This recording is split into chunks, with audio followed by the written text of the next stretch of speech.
നമസ്കാരം. ലോകത്തെ ഒരു വഴിക്ക് എത്തിച്ചിട്ട് അമേരിക്കയും ഇസ്രായേലും അവസാനിപ്പിക്കൂ എന്ന നിലയിലേക്കാണ് ഇപ്പൊ കാര്യങ്ങൾ മനസ്സിലാവുന്നത്. ഇപ്പൊ അറിയുന്നൊരു വാർത്ത, അണുബോംബ് പൊട്ടിക്കാൻ പോണത്ര. എന്നെ ഇവിടുത്തെ മാധ്യമങ്ങളെല്ലാം കൂടെ പൊട്ടിച്ചതാണോ എന്നും അറിയില്ല. പാശ്ചാത്യ മാധ്യമങ്ങളിൽ നിന്ന് അത്തരത്തിൽ സ്ഥിരപ്പെടുത്തിയ ഒരു വാർത്ത എനിക്ക് കാണാൻ കഴിഞ്ഞില്ല. ഞാൻ പരിശോധിച്ച മാധ്യമങ്ങളിൽ നിന്ന് കാണാൻ കഴിഞ്ഞില്ല. പക്ഷേ നമ്മളെ മലയാള ചാനലുകളിൽ, വാർത്താ ചാനലുകൾ അത്തരത്തിലുള്ള ചില വാർത്തകളാണ് കാണുന്നുണ്ട്. ഇവരുടെ സൃഷ്ടിയാണോ ഇനി ഇസ്രായേലിന്റെ അമേരിക്കയുടെ സൃഷ്ടിയാണോ എന്ന് ഇനി വരും മണിക്കൂറുകളിൽ അറിയുമായിരിക്കും. ഏതായാലും ഇറാനെ സംബന്ധിച്ചിടത്തോളം അമേരിക്കയും ഇസ്രായേലും കൂടെ കൂട്ടിയാൽ കൂടൂല എന്ന് ഇതിനോടകം തന്നെ ബോധ്യപ്പെട്ടിട്ടുണ്ട്. ഞാനൊരു വീഡിയോ നിങ്ങളെ കാണിക്കാം. അമേരിക്കൻ പട്ടാളക്കാർ ഇറാന്റെ കസ്റ്റഡിയിൽ ഇരിക്കുന്ന ഒരു പഴയ വീഡിയോ ആണ്. ഇപ്പോൾ ഇറാൻ അത് പുറത്തുവിട്ടിട്ടുണ്ട്. ഇവിടെ വന്നാൽ കരയുദ്ധത്തിന് തയ്യാറെടുക്കുന്നതാണല്ലോ പറയുന്നത്. അതായത് ഇറാൻ അടിച്ച് പൂട്ടാൻ വേണ്ടി കരയുദ്ധത്തിന് ഞങ്ങൾ വരുന്നു, അതിനുള്ള ആൾക്കാരെ ഇറക്കുന്നു എന്നൊക്കെയാണ് പറയുന്നത്. ഏതായാലും അത്തരത്തിൽ പട്ടാളക്കാരെ ഇറക്കുമ്പോൾ ഒന്ന് ഓർമ്മിപ്പിക്കാൻ വേണ്ടി ഇറാൻ പുറത്തുവിട്ട ഒരു വീഡിയോ. ഈ വീഡിയോയിൽ നിങ്ങൾ കാണുന്നത് 2016 ജനുവരിയിലെ പേർഷ്യൻ ഗൾഫിൽ അവിടെ വെച്ചിട്ട് ഇറാന്റെ റവല്യൂഷണറി ഗാർഡ്സ് IRGC പിടികൂടിയ അമേരിക്കൻ നാവിക സേനാംഗങ്ങളാണ്.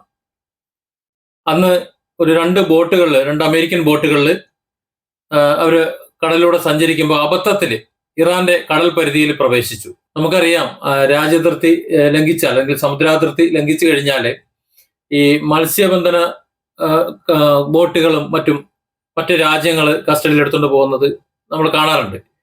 അതുപോലെ ഇറാന്റെ പരിധിക്കുള്ളിൽ കടന്നു കയറിയ അമേരിക്കൻ നാവികസേന അംഗങ്ങളാണ്. അത് അബദ്ധത്തിൽ കയറിയതാണോ അല്ലാതെ കയറിയതാണോ എന്നിപ്പോ സംശയമാണ്. ഏതായാലും ഈ കഴിഞ്ഞ 2016 ജനുവരിയിലാണ് ഈ സംഭവം നടക്കുന്നത്. അന്ന് 10 സൈനികരെ പിടിച്ചു.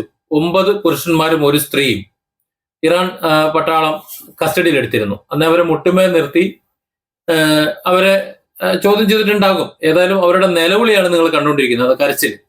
കാര്യം അത്രത്തോളം മാനസികത ഉള്ളൂ. കാരണം അവർക്കും കുടുംബവും കുട്ടിയും കാര്യങ്ങളൊക്കെ ഉണ്ടല്ലോ. ഈ ട്രംപും കൂട്ടരും നിർബന്ധിച്ച് പറഞ്ഞു വിടുമ്പോൾ പോകാതിരിക്കുന്ന നിവൃത്തിയില്ല. പട്ടാളത്തിലെ ജോലി, പ്രത്യേകിച്ച് ഇറാൻ എന്ന് പറയുന്ന ഒരു രാജ്യം, അതേക്കുറിച്ച് ഭരണാധികാരികൾക്ക് അറിയില്ല എന്നുണ്ടെങ്കിലും ഒരു പക്ഷേ പട്ടാളക്കാർക്ക് അറിയാമായിരിക്കും. കരയുദ്ധത്തിന് പറഞ്ഞു വിട്ടു കഴിഞ്ഞാൽ ഇതായിരിക്കും അവസ്ഥ എന്ന് ഇറാൻ അമേരിക്കയെ ചൂണ്ടിക്കാണിക്കുകയാണ്. ഇതിനു മുമ്പ് വിയറ്റ്നാമിൽ പോയതിനേക്കാളും വളരെ ക്രൂരമായിരിക്കും അമേരിക്കൻ പട്ടാളക്കാരുടെ അവസ്ഥ എന്ന്. അത് ശരിയാവാൻ സാധ്യതയുണ്ട്. കാര്യം ഇറാന്റെ ഭൂപ്രകൃതി അല്ലെ മറ്റ് കാര്യങ്ങളൊന്നും അമേരിക്കൻ പട്ടാളത്തിന് പരിചിതമൊന്നുമല്ല. കടന്നു കയറാൻ എളുപ്പമാണ്. ഇറാനില് കരയുദ്ധം തുടങ്ങാൻ അവർക്ക് എളുപ്പമാണ്. ഇപ്പോ നേരത്തെ യുദ്ധം തുടങ്ങിയതുപോലെ കരയുദ്ധത്തിന് അമേരിക്കയ്ക്ക് എളുപ്പമാണ്.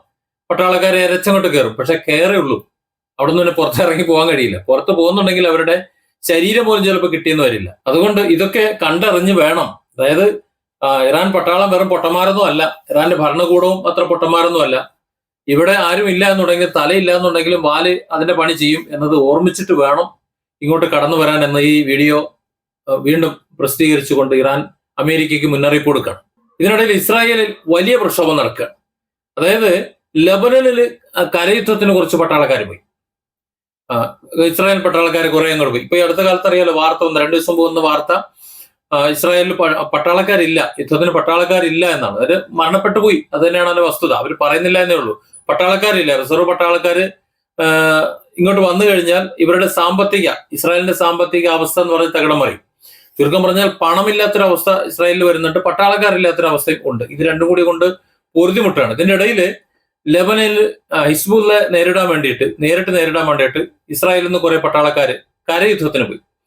ഇങ്ങനെ പോയത് ഹിസ്ബുള്ളയുടെ യഥാർത്ഥത്തിലുള്ള സ്വഭാവം എന്താണെന്നോ അല്ലെങ്കിൽ അവരുടെ ശക്തി എന്താണെന്നോ അവരുടെ രീതികൾ എന്താണ് എന്നോ ഒരു അറിവുമില്ലാതെ ഒന്നും മൈൻഡ് ചെയ്യാതെ ഉന്തിത്തലി പറഞ്ഞുവിടാണ്. ഇസ്രായേലിന്റെ പട്ടാളക്കാരെന്ന് പറഞ്ഞാൽ എന്തോ ആണ് എന്നൊരു ധാരണയും ഒരു സുരക്ഷിതത്വവും ഇല്ലാതെ പറഞ്ഞു വിട്ടു. ഏതാണ്ട് 180-ലധികം പേരാണ് കഴിഞ്ഞ ദിവസം മരണപ്പെട്ടത്. 180-ലധികം പേര് മരണപ്പെട്ടിട്ട് അതിന്റെ പെട്ടി അവിടുന്നിങ്ങോട്ട് കൊടുത്തുവിടുമ്പോൾ, ബോഡി കൊടുത്തുവിടുമ്പോൾ അത് ഏറ്റുവാങ്ങാതെ ഇസ്രായേലിലെ ജനങ്ങൾ, അവരുടെ ബന്ധുക്കൾ സർക്കാരിനെതിരെ, ഭരണകൂടത്തിനെതിരെ അതിശക്തമായ പ്രതിഷേധം നടത്താം. ഒരു തരത്തിലുള്ള സുരക്ഷിതത്വവും അവർക്ക് ഉണ്ടായില്ല എന്ന് മാത്രമല്ല, ഹിസ്ബുള്ളാന്റെ ശക്തി അതൊന്നും പരിഗണിച്ചില്ല, ഒന്നും നോക്കിയില്ല, അല്ലെങ്കിൽ അറിയില്ല, കണ്ടെത്താൻ കഴിഞ്ഞില്ല. മൊസാദിന് വലിയ കഴിവൊക്കെ ഉള്ള ചാരസംഘടനയാണ്, ലോകത്തെ ഏറ്റവും വലിയ ചാരസംഘടനയാണ് എന്നൊക്കെയാണ് പറയുന്നത്. എവിടെ എങ്ങനെ ഒളിപ്പിച്ചു വെച്ചാലും അതൊക്കെ കണ്ടെത്തുന്ന ഒരു ചാരസംഘടനയ്ക്ക് ഹിസ്ബുള്ളാന്റെ ശക്തി തിരിച്ചറിയാൻ കഴിഞ്ഞില്ല എന്നത് വലിയ ഒരു തിരിച്ചടി തന്നെയാണ്. അത് തന്നെയാണ് ഇറാനിൽ സംഭവിച്ചുകൊണ്ടിരിക്കുന്നത്. ഇറാന് കഴിഞ്ഞ തവണ ഗസയില് അടിച്ചുകൊണ്ടിരിക്കുന്ന സമയത്ത് തന്നെ ഇറാനിൽ 2-3 മിസൈൽ പോയതാ. അന്ന് ഇറാൻ തുടങ്ങിയതാ. അന്ന് തന്നെ അയൺഡോമുകൾ ഏകദേശമൊക്കെ നിശ്ചലമായിരുന്നു. അതായത് ഇറാൻ തൊടുത്തുവിടുന്നത് എന്റെ നേരത്തെയുള്ള വീഡിയോയിൽ പറഞ്ഞതുപോലെ പഴയ കാര്യങ്ങളാണ്. കാരണം ഇവരുടെ അടി പ്രതീക്ഷിച്ചുകൊണ്ട് പണ്ടുണ്ടാക്കി വെച്ചതൊക്കെ സ്റ്റോക്ക് ചെയ്ത് വെച്ചേക്കണം. അതാണ് എടുത്ത് ഉപയോഗിക്കുന്നത്. അത് തീരട്ടെ, അവരുടെ പ്രതിരോധ സംവിധാനങ്ങളൊക്കെ തീർന്നതിന് ശേഷം നമുക്ക് പുതിയത് അടിക്കാം എന്ന നിലപാടിലേക്കാണ് ഇറാൻ എന്ന് മനസ്സിലായത്. അതുകൊണ്ടാണ് അവസാനം ഈ ഡാൻസിങ് മിസൈലൊക്കെ അവസാനം വന്നത്. ഇനിയും എന്തൊക്കെയോ പുതിയ പുതിയ സാധനങ്ങൾ വരാനുണ്ട് എന്ന് പറയുന്നുണ്ട്. പക്ഷെ അപ്പോഴേക്കും ഇവരുടെ പ്രതിരോധ സംവിധാനങ്ങളെല്ലാം തകർന്നു. അവരുടെ പട്ടാളക്കാരുടെ എണ്ണം കുറഞ്ഞു. ഇപ്പോ യുദ്ധത്തിന് പോലും പട്ടാളക്കാരില്ലാത്ത ഒരവസ്ഥയായി. ഈ ഒരു അവസ്ഥയിലാണ് ഇറാനിലേക്ക് ലെബനനിലേക്ക് പോയതുപോലെ പട്ടാളക്കാരെ ഇങ്ങോട്ട് പറഞ്ഞുവിടാൻ പോകുന്നത്. അതായത് കരയുദ്ധത്തിന്, ഇറാനെ അടിച്ചു തീർക്കാൻ വേണ്ടി കരയുദ്ധത്തിന് ഇങ്ങോട്ട് പറഞ്ഞുവിടാൻ പോകുന്നത്. ഈ വീഡിയോ കാണിച്ചു കൊടുത്തിട്ട് ഇതായിരിക്കും ഇങ്ങോട്ട് വന്നാൽ നിങ്ങളുടെ പട്ടാളക്കാരുടെ അവസ്ഥ എന്ന് ഒന്ന് ഓർക്കുന്നത് നല്ലതാണ് എന്ന്. അത് മാത്രമല്ല, ഇവരുടെ കുടുംബാംഗങ്ങളെ ഒന്ന് കാണിച്ചു കൊടുക്കാൻ വേണ്ടി കൂടിയാണ് ഇറാൻ ഈ വീഡിയോ പബ്ലിഷ് ചെയ്യുന്നത്. അതായത് ഈ പട്ടാളക്കാർ, അമേരിക്കൻ പട്ടാളക്കാർ എന്ന് പറയുന്നത് വളരെ ശക്തിയും ബുദ്ധിയും പവറും എല്ലാം ഉള്ള, എന്ന് പറഞ്ഞ ലോകത്തിലെ ഏറ്റവും ശക്തമായ രാജ്യത്തിന്റെ ശക്തിയുള്ള മനക്കെട്ടിയുള്ള പട്ടാളക്കാരാണ്. അവരാണ് ഈ രീതിയിൽ കിടന്ന് നിലവിളിക്കുന്നത്, ആ കണ്ണ് നിറഞ്ഞിങ്ങോട്ട് ഒഴുകി നിലവിളിക്കുന്നത്. കാരണം ജീവനോടെ ഇറാന്റെ പിടിയിൽപ്പെട്ടു, ഇനി ജീവനോടെ അവിടെ നിന്ന് പോകാൻ കഴിയുമെന്ന് തോന്നുന്നില്ല. അതേസമയം ഇറാനെ നിങ്ങളൊന്ന് ആലോചിച്ച് നോക്കൂ. ഇറാൻ ഇസ്രായേൽ അടി തുടങ്ങിയ അന്ന് മുതൽ യാതൊരു വിധത്തിലുള്ള മാറൽ, അതായത് അപകടത്തിൽ നിന്ന് തെന്നി മാറുന്ന പരിപാടിയൊന്നും അവർ ചെയ്യുന്നില്ല.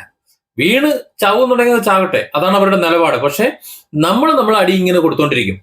നമ്മുടെ ഏതെങ്കിലും വിധത്തിൽ ബുദ്ധിമുട്ടിച്ചു കഴിഞ്ഞാൽ, നമ്മുടെ ഏതെങ്കിലും വിധത്തിൽ അവർ ആക്രമിച്ചു കഴിഞ്ഞാൽ അതേ നാണയത്തിൽ അതിന്റെ ഡബിൾ ആയിട്ട് തിരിച്ചു കൊടുക്കും. ഇതാണ് അവരുടെ പോളിസി. ഇങ്ങോട്ട് 1 തന്നാൽ തിരിച്ചു 10.